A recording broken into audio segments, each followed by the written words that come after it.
Hi guys, thank you for joining me for Prayerful Meditations. So today we're going to continue to talk about the book Christian Meditation, Experiencing the Presence of God, A Guide to Contemplation by James Finley. It is an excellent book. I highly recommend it to anybody. So we were in chapter 2, and in chapter 2, the author, James Finley, was giving some advice on different attitudes or different things we can do to actually help us when we are doing a prayerful meditation to really keep our mind a little bit more clear, a little bit more focused on God. Now, the first thing he said was to sit still. And the second one was to sit with your back straight. The third thing he advised was to keep your eyes open. And now in this video, we're going to talk about the fourth and the fifth things that he tells us to do. So in the fourth piece of advice, he says to settle into your breathing. Listen to each life-sustaining breath. Allow your breathing to embody a childlike openness to God giving herself to you, whole and complete, in and as your very breath. So this was something that I didn't have a lot of trouble with because when I've meditated in the past, the focus was always on the breathing. And the breathing was the thing that always grounded you, brought you back to focusing in on God and focusing in on the meditation versus the bills or your email or what you're going to do at work or whatever else is flooding through your head at that moment.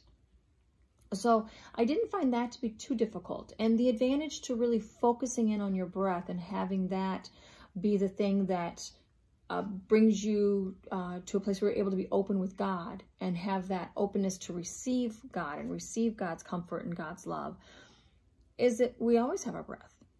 It doesn't leave, it doesn't take off, whether we're in the car, whether we're waiting for the kids after practice, whether it be while you're out walking, you always have your breath to focus on. So if your breath is the anchor that actually brings you to a place where you're able to be open and to receive God, then that's wonderful because we always have it with us.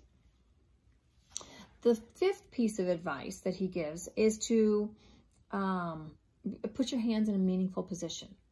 So he says that you can have your hands open with your palms up. You can have them folded. You can have them like this, as in prayer. Just whatever it is that you find to be meaningful.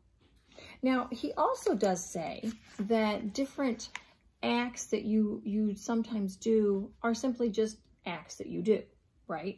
So if you keep your hands folded in prayer, it really is just having your hands folded. There's nothing magical about it that connects you to God.